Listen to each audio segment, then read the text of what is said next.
Delphine a 22 ans. Il y a 8 ans, elle avait 13 ans et pendant 3 mois, 3 fois par semaine au moins, elle a été violée par une trentaine de garçons de son âge. Avril 2008, cour d'assises des mineurs de Paris. Delphine attendait ce jour-là depuis 8 ans. Bizarrement, ce qui m'aura fait le plus de mal, en fait, ça a été parce qu'à la cour d'assises, chacun dit ce qu'il est devenu. Ils faisaient des métiers qu'ils aimaient, enfin, c'était ce qui est le plus important. Alors que moi, ils m'avaient agressé, ils m'ont volé 8 ans de ma vie. Je suis la victime. Et pendant ce temps-là, moi, qu'est-ce que j'ai eu? J'ai fait une dépression, j'étais en hôpital psychiatrique, alors qu'eux, ils ont continué leur vie comme si de rien n'était. L'audience s'est déroulée à huis clos. Elle a duré 3 jours. À son issue, tous les garçons furent reconnus coupables. Mais seulement 2 d'entre eux furent condamnés à 1 an de prison ferme. Pour les autres, ce fut de la prison avec sursis. Je suis vraiment tombée des nues. Je me suis dit d'avoir attendu tout ce temps pour ça. Et moi, j'ai vu un geste quand la condamnation est tombée pour l'un, qui a fait « ouais ». Il était content. Il était content parce que le juge n'a pas ordonné l'exécution immédiate de la peine. C'est-à-dire que les 2 garçons condamnés à de la prison ferme ne sont pas partis en détention.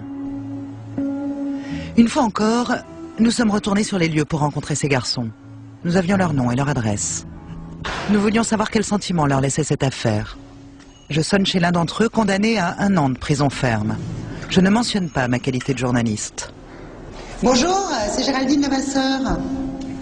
Allez, cassez-vous là. Dégagez là, avant que vous ayez des problèmes là. Dégagez, dégagez, je vous ai dit. Mais vous savez même pas ce qu'on veut. Mais le garçon sait déjà qui nous sommes. Ah, je vous préviens, ressonnez pas. Je vous préviens. Il a sûrement dû être averti de mon passage, la veille. Nous nous rendons chez un autre des garçons. Il habite juste un peu plus loin. Bonjour. Bonjour. Est-ce que c'est ici que... Oui. C'est le père du jeune homme que nous cherchons. Son fils n'est pas là, il est parti travailler. Nous lui parlons de l'affaire de Delphine. Ah mais c'est une histoire qui est déjà jugée, c'est fini. Oui, ça vient d'être jugé par la cour d'assises. Mais j'y étais, je suis venu. Ah oui, je suis sénégalais, c'est pour ça. Vous rentrez? Écoutez, avec plaisir. Oui. Le père semble être un homme posé. C'est très gentil à vous. Il n'accepte pas que nous filmions. Nous filmons en caméra discrète.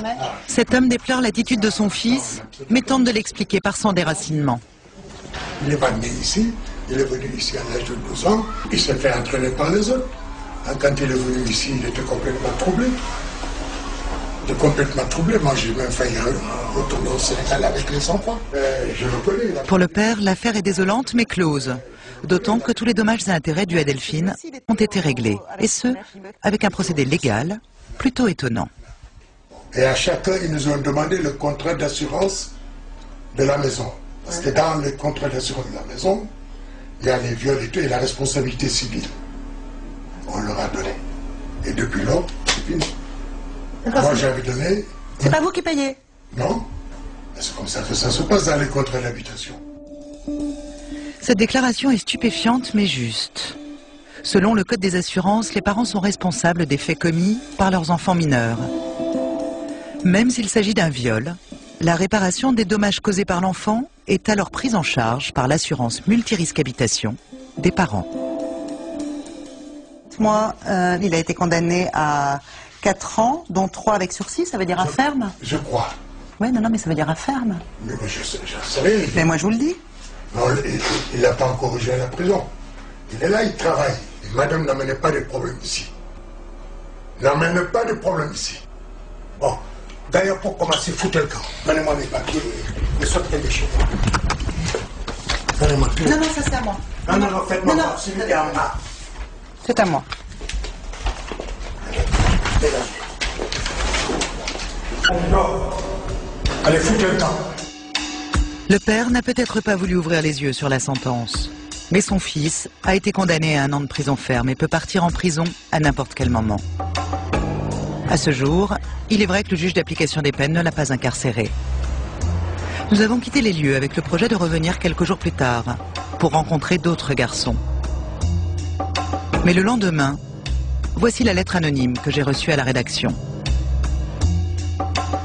Madame, si vous revenez dans le quartier, vous risquez d'avoir les déboires, d'en sortir les pieds en avant. Ce sont des menaces de mort. 8 ans après les faits, la violence, l'agressivité est toujours la règle dans ces bandes de garçons et même dans leurs familles.